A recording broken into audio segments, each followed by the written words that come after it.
Hey guys, it's Joe Madden with WagerTalk. Today I'm joined by Dave Cokin. We are going to be talking Independence preview. Dave, let's jump right into it. We have Army. Now, Army went 9-3 last season. High hopes for them this season, low hopes. Where are you thinking they're going to land? I don't know how they went 9-3, and I never know how Army wins as many games as they do. Obviously, it's the coaching, because on paper they're not very good. They're undersized. They don't have a lot of speed. There's just not much to like on Army on paper. But on the football field, they execute with precision on a weekly basis. I think Munkin is just the absolute perfect fit for this program, and the cadets have to be thrilled that he's back for another season, because there was buzz that he might leave for another job. There's a lot of schools out there that would love a coach of this caliber to take over their program, but he's still there. So I look at Army on paper, and I don't see much of a team, but I know they're going to be better on the field than I've got them on paper, and that will make Army a dangerous dog. Once again, maybe not so great as a favorite, but when they're a dog, particularly against a team that they figures to give them a tough time physically, that's when Army seems to step up and play some of its best football. Be wary of laying points to this team. Absolutely. They made me some good money last year betting on them as that underdog. Now, moving on to BYU, the Cougars, there is no Zach Wilson here. How's this team going to do without him? I think they'll be okay. The offensive line is fabulous. It is one of the elite offensive line units in the country. On defense, they've got a very good linebacking crew. There's not a lot of weaknesses on the team, but you're talking about a big drop off at quarterback, and that's not to disparage the kid who's taking over. He's talented, but he's not at Wilson's level, and Wilson was a phenomenal college quarterback. I think the offensive backfield as a whole is going to be maybe a question mark area for this team, and I don't like the secondary. I think BYU is going to be able to be thrown on this year. BYU probably going to take a step backwards. They'll win some games this year, but I've got them as like a top 50 team, but I don't know that I'd put them in the top 40. What that probably means is a season where they win their share of games, get to their bowl game, but nothing special for BYU. Absolutely. So moving on to Connecticut, this is a team that we didn't see play last season. They went 0-0. What a record. But they do have a lot of returning experience. We saw in the 2019 a lot of younger players. Do you think with them not playing last season, they're going to step out on this field strong, or do you think they'll have a huge disadvantage with that? I don't think it helps. I think any kind of action is better than having basically a year off, especially when you're a program as bad as Connecticut. They've got a lot of people back, but I don't know how good they are. And the bottom line with the Indies is that you could make a good argument, a great argument, in fact, that 3 of the 10 worst programs in the country are the Indies: Connecticut, New Mexico State, and UMass. Connecticut's certainly in that group. Their game with UMass will be a key, because they're not going to get many wins, and that's going to be one game that's very important to both those teams. It's a rivalry between programs that have a great deal of problems getting W's. Connecticut might be, I don't know, maybe just a shade better than the other 2 stiffs that we're talking about in the Indies, but that's just not saying much. Okay, let's talk about Liberty. Now, this is a team I have really high hopes for. Oh. They almost had a perfect season last year. I think they're going to do it again. They were, 1 point? It was that one missed field goal away from that perfect season. What do you think this year? Can they have a perfect run? 15-14. That was their only loss.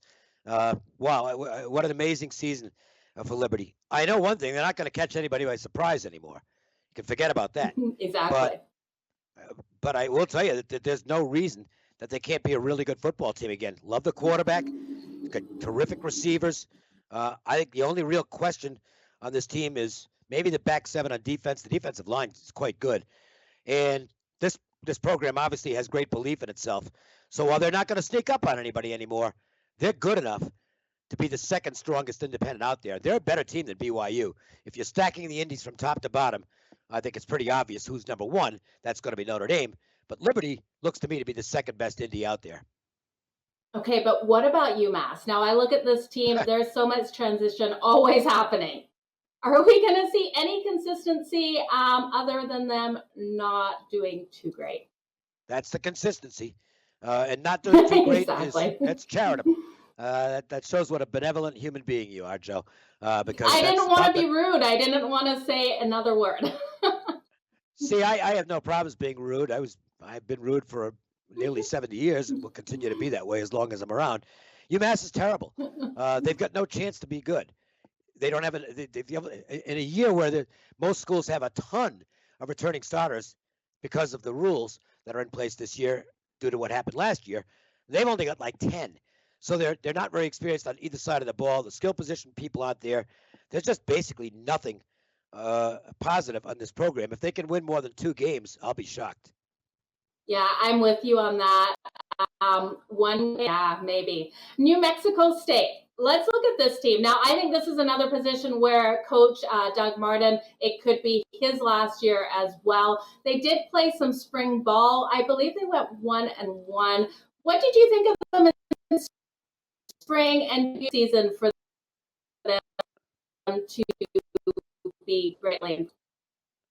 Well, I have New Mexico State as my number 1 team in the nation. Oh, wait a minute. I had the list upside down. Sorry about that. I had them at the very bottom, even worse than Massachusetts and Connecticut. There's nothing here that I like. I think it's a dead program. I think they probably should be.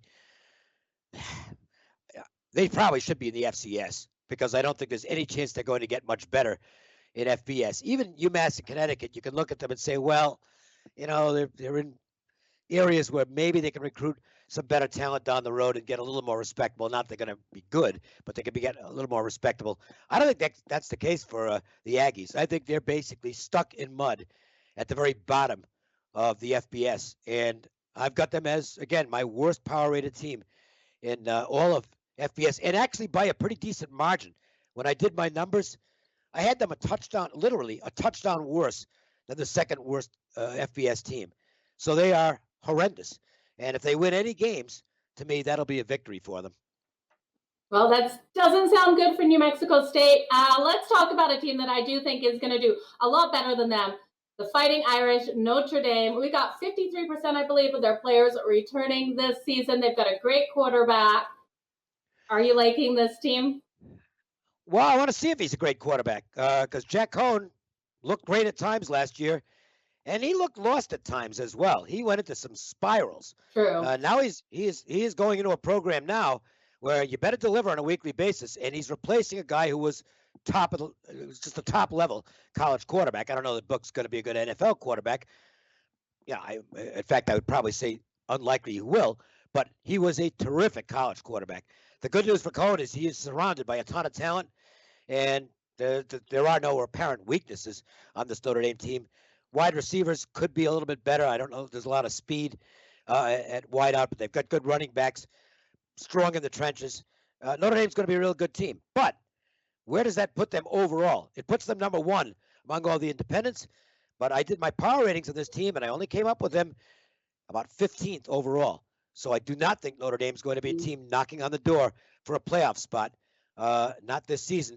And they'll have to be careful because everybody gets fired up to play the Irish, and they could be ripe to get upset here or there. I still think it's going to be a very good team, but not elite. Okay, well, you guys have heard it here, all from Dave. Dave, thank you so much for being on the show today. You guys, make sure you head over to WagerTalk.com. Follow Dave for all of his college best bets over there. Have a great day.